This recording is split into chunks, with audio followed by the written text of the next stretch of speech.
హామీలు అమలు చేయాలంటూ ఆర్టీసీ జేఏసీ ఆధ్వర్యంలో కార్మిక సంఘాలు ప్రభుత్వానికి సమ్మె నోటీస్ ఇచ్చారు. అనంతరం మీడియాతో కార్మిక సంఘ నేతలు మాట్లాడుతున్నారు. ప్రత్యక్ష ప్రసారం ద్వారా చూద్దాం. హక్కులు మాకు కావాలా, మా హక్కులు పరిష్కరించమనేటువంటిది ఈ రోజు అడుగుతా ఉన్నాం. కాబట్టి మరి ఈ రోజు యాజమాన్యం కానీ ప్రభుత్వం కానీ మరి ముందుకొచ్చి మా హక్కులను పరిరక్షించాలనేటువంటి సందర్భంగా తెలియజేస్తా ఉన్నాం. ఈ రోజు మరి ప్రజలు కూడా విజ్ఞప్తి చేస్తా ఉన్నాం. మీకేదో ఇబ్బంది పెట్టాలని సమ్మె నోటీస్ కాదు. ఈ రోజు సంస్థ పరిరక్షణ సంస్థ ఏదైతే ప్రభుత్వ రంగ సంస్థ బీద ప్రజలు ఏదైతే ఆర్టీసీ వైపు తిరుగుతా ఉన్నారో ఆ బీద ప్రజలను ఉద్దేశించి ఈ సంస్థ బాగుండాలా, ఈ సంస్థ బాగున్నట్టయితే బీద ప్రజలకు మరి రవాణా సౌకర్యం కల్పిస్తుందనేటువంటిది కూడా సందర్భంగా మరి ప్రజల పక్షాన అయితే మరి బస్సులు పెంచాలా, ఈ బస్సులు పెంచాలనే ఉద్దేశంతో ప్రజలకు మంచి సౌకర్యం కల్పించాలనే ఉద్దేశంతో మేమైతే ఈ చర్య తీసుకుంటా ఉన్నాము. మీరు కూడా అర్థం చేసుకుని రేపు రానున్న రోజుల్లో ఈ సమ్మెకు సంపూర్ణ మద్దతు ప్రజలు కూడా ఇవ్వాలని సందర్భంగా కోరుకుంటూ ఈ అవకాశం ఇచ్చిన అందరికి కూడా మీ పేరు పేరున కృతజ్ఞతలు కూడా ముగిస్తా ఉన్నాం. Thank you.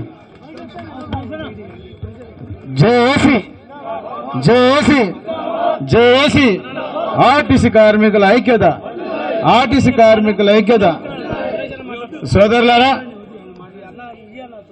సోదరులారా ఈరోజు మనం పడుతున్నటువంటి కష్టాలు బాధలు మన సమస్యల మీద మరి ఇప్పుడే మనం సమ్మె నోటీస్ ఇవ్వడం జరిగింది. అయితే మనం ఏదైతే ప్రధానమైన డిమాండ్ అనుకున్నామో అందరి మైండ్లో మెదులుతున్నది ప్రభుత్వంలో విలీనం, ఆర్టీసీ ఉద్యోగుల్ని ప్రభుత్వంలో విలీనం చేయాలి.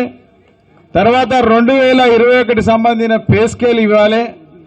తర్వాత ఎలక్ట్రిక్ బస్సులని ఆర్టీసీ ప్రభుత్వం తీసుకొని ఆర్టీసీకి ఇవ్వాలని చెప్పి, మనకి ఏదైతే 2017 సంబంధించిన పే స్కేల్ ఏరియర్స్ ఏమని అవి ఇవ్వాలని చెప్పి, తర్వాత కార్మికులు ఈ రోజు పడుతున్నటువంటి పని ఒత్తిడి భారం 12 గంటలు 14 గంటలు చేసిన సింగిల్ మాస్టర్ ఇస్తారు, దాన్ని స్పెషల్ అపాలు లేకపోతే 8 గంటలనే కుదించి కార్మికులకు ఉద్యోగ భద్రత పనిభారం తగ్గించాలని తెలియజేస్తూ మరి ఇక్కడికి వచ్చిన మీ అందరికీ కూడా ధన్యవాదాలు తెలియజేస్తా ఉన్నాం.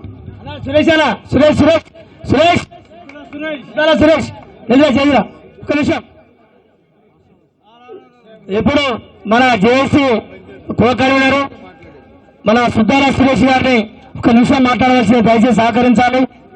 అలా సుద్దాల సురేష్ ఈరోజు ఇక్కడ వచ్చినటువంటి జేఏసీ నమ్ముకొని వచ్చినటువంటి కార్మికులందరూ కూడా హృదయపూర్వక జైభీములు తెలియజేస్తున్నా. ఎందుకంటే మీకు జేఏసీ మీద ఎంత నమ్మకం ఉందో ఈ రోజు మనం స్ట్రైక్ నడుస్తున్నామంటే ఈ యొక్క బస్ భవన్ ముందు